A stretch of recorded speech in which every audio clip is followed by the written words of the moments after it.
Dolomiti Horeca apre oggi con il grande pubblico dei ristoranti stellati del Veneto che sono stati qui premiati. Abbiamo un'esposizione importante perché sono 200 espositori, 225 marchi rappresentati, una superficie di 11.000 metri quadrati che sono stati coperti e quindi riusciamo, io credo, mettendo in campo questa manifestazione, a dare delle risposte significative al settore dell'ospitalità e della ristorazione. Dolomiti Horeca è una risposta, un allineamento della filiera, ci sono molte innovazioni, ci sono dei interessantissimi anche show cooking e masterclass per addetti ai lavori, dalla filatura dei coltelli alla preparazione di cocktail. Abbiamo 2 concorsi prestigiosi, il miglior sommelier del Veneto e il miglior maître italiano. E anche qui ci sono delle masterclass sul vino, quindi c'è un programma veramente nutrito, vale la pena farci un salto. Devo dire che io che un po' l'ho vista nascere non posso che esprimere una grandissima soddisfazione per come questa fiera si è cresciuta in appena 3 anni, è diventato un punto di riferimento per il mondo della ristorazione, dell'accoglienza, del turismo. Devo dire che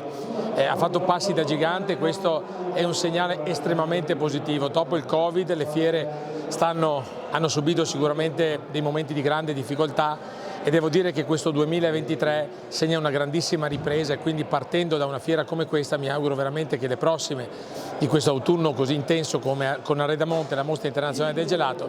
possano dare alla fiera veramente grandi soddisfazioni. Qua potete trovare tutto quello che serve per il mondo appunto della ristorazione, quindi ristoranti, qualsiasi tipo di attività legata, ripeto, all'hotellerie e quindi è una grande opportunità. Siamo partiti con uno spazietto e adesso praticamente questa fiera è piena e quindi questo è un altro segnale estremamente positivo. Il premio dei ristoratori non è un premio solo alle aziende, è un premio al territorio. Noi dobbiamo in qualche maniera capire che il turismo è fondamentale nella nostra regione e nella nostra provincia, ma ancora di più è la capacità dei nostri operatori a proporsi, a dare dei servizi per cui la gente viene. E questi sono i nostri ambasciatori, gli ambasciatori del buon gusto, e perciò io sono particolarmente onorato di avere nella nostra compagine del nostro commercio personaggi di questo genere che servono per creare ricchezza reale al territorio. Noi siamo molto grati a tutti i nostri ristoratori come FIPE,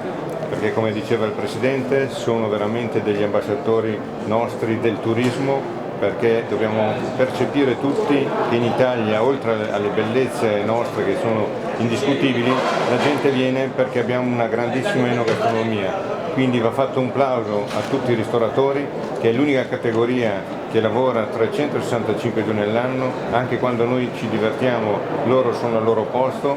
e come dicevo oggi ho visto tanti giovani che hanno preso il premio e questo mi inorgoglisce perché avremo sicuramente un futuro ancora molto elevato alla nostra ristorazione perché abbiamo dei giovani di grande qualità. L'iniziativa nasce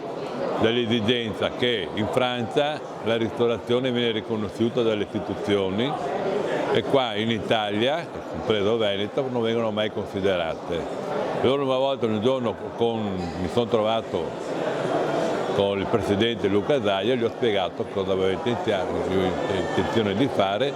non occorre investire grandi denari, niente, però basta una lettera, qualcosa, di dare un attestato, di far vedere che siamo riconosciuti e ci siamo riusciti. Ogni anno, questo qua è il 4º anno che stiamo facendo, stiamo studiando per il 5º per dare ancora più esaltazione e cose. Vediamo che i giovani stanno crescendo anche sulla nostra ristorazione e il senso della salute la difendiamo a tavola, questo è quello l'obiettivo, e che fra di noi